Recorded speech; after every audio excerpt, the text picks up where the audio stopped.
Name is कीर्ति सोलंकी। ये है मेरे पिताजी श्री मोहन सिंह सोलंकी। आज अपन स्टार्ट करेंगे देवास की जो कहानी पे खत्म हुई थी। जैसे कि इनके दोस्त ने किस तरह से इनको छोड़ दिया था संघर्ष करते समय, कि कुछ खाने को नहीं था, किस तरह से इनको खाने को, कपड़े को नहीं था, रहने को नहीं था, पैसे नहीं बचे थे। इसी बात को लेकर आज अपन कंटिन्यू करते हैं। श्री मोहन सिंह सोलंकी मेरे पिताजी जो आज बताएंगे आपको किस तरह से कहानी को आगे बढ़ाएंगे। बताइए। नमस्कार। जैसे मैंने पहले भी कहा था कि जी उस टाइम का जो दौर था, उस समय सबकी लोगों की कहानी रही होगी। 1937 से 2000 तक लगभग सभी लोगों ने संघर्ष करके आए। मेरे साथ जैसे ही मित्र चला गया, मित्र चले जाने के बाद मैंने भी एस कुमार इंडस्ट्री छोड़ दिया।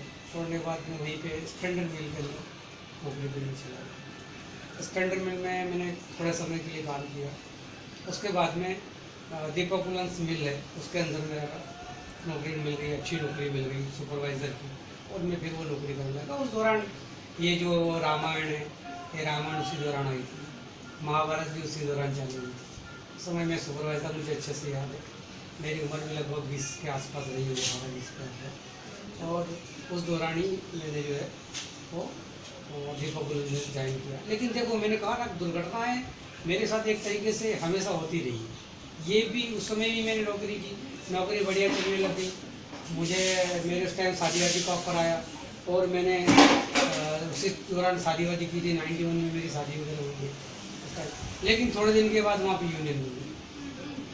यूनियन बनी, तो वहाँ पे जो है सुभाष सिंह गौड़ की यूनियन बनी थी। मजदूरों की हड़ताल हो गई। मैं सुपरवाइजर था, मैं स्टाफ की तरफ था। वहाँ भी रात में हम कंपनी के अंदर ही सोते थे, बाहर निकलना बंद हो गया था। अंदर ही अंदर हम लोग रहते थे। और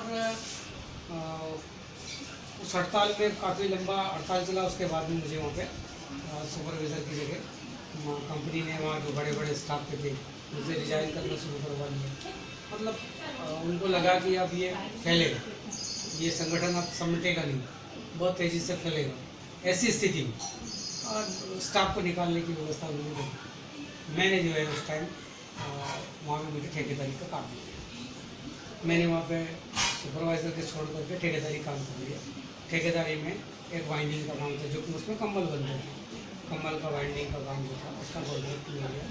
मैं वहाँ माल पैकिंग करवाना है, उसकी कॉन्ट्रैक्ट करवाना है, और उसको माल को भेजना, ये सब चीज़ों का मुझे बहुत अच्छे से काम वहाँ पे मिल गया। लेकिन रहता नहीं कि मुझे शांति नहीं मिलती। मुझे जो भी काम मिलता है, उस काम में ऐसा नहीं कि काम मिल गया और मुझे सबूरी हो गई, शांति हो गई। मुझे नया करने की समस्या आ रही है। मुझे इस कॉन्ट्रैक्ट के बाद मैंने बहुत सारी बड़ी इंडस्ट्री में कॉन्ट्रैक्ट के लिए अप्लाई किया, बहुत सारे कॉन्ट्रैक्ट के लिए अप्लाई किया। लेकिन मुझे जल्दी कोई छोटा सा था, समझ थी नहीं। और जैसे मैंने आपको कहा, शिक्षा उतनी नहीं थी। उतनी शिक्षा होती तो उस तरीके से मैं काम करता। मैं सामान्य तरीके से काम करता है, मैं अनुभव के साथ सीखता हुआ चला। मैंने जो है कॉन्ट्रैक्ट ढूंढने के लिए बहुत सारी कोशिश के चक्कर में जो मेरे हाथ में कॉन्ट्रैक्ट था, वो और चला गया भाई।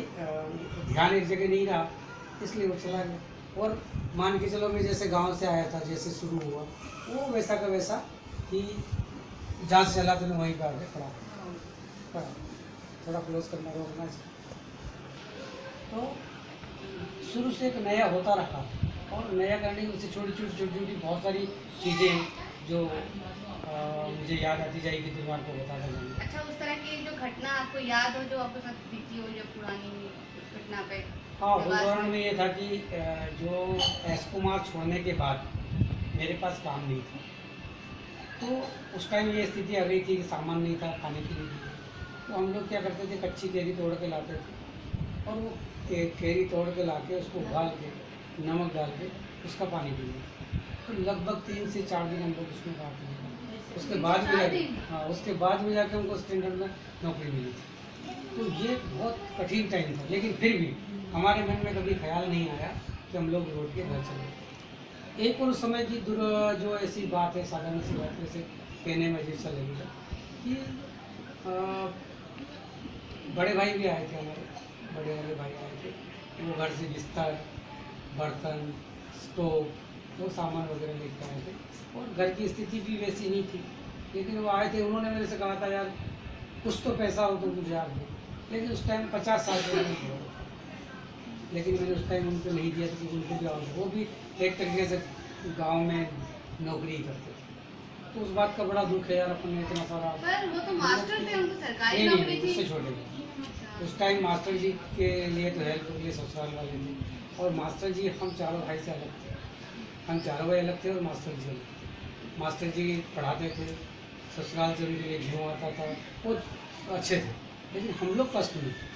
हम लोग इतने ज़्यादा कष्ट में थे कि मेरे से बड़े वाले, वो जो आपको पता है रोड जो खुदता था, मनरेगा आज की डेट में बोलते, उसमें एक खर्ची होती थी 10 बाय 10 की खोली, उसमें 17 रुपये 20 रुपये ऐसा कुछ मिलता था, वो उसमें काम करते थे। मेरे छोटे वाला है, वो एक गाय को 1 साल के सिर्फ 30 रुपये मिलते थे, वो उसमें काम करता था। 1 साल के 30 रुपये मिलते थे, ऐसे वो गाय चलाते थे, और हम लोग मांग के कपड़े पहनते, किसी ने दे दिया होता। वो परिस्थिति बहुत अजीब सी थी।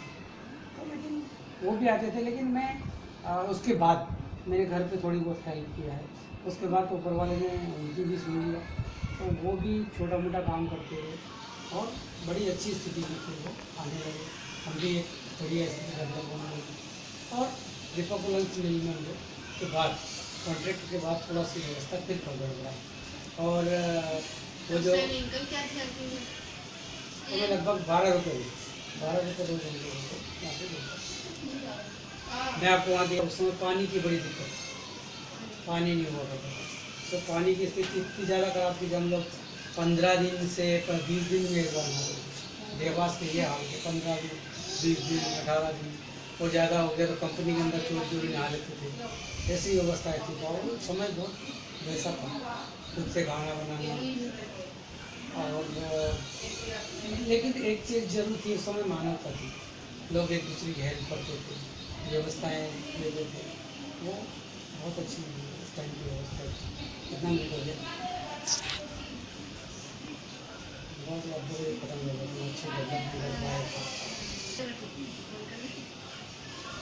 आज आपने देखा क्या ये देवास की कहानी किस तरह से उन्होंने संघर्ष किया देवास में। आज की कहानी यही समाप्त होती है। कल हम फिर मिलेंगे 4th पार्ट के लिए। Thank you very much. Like करते रहिए, सब्सक्राइब एंड देखते रहिए, और नमस्ते।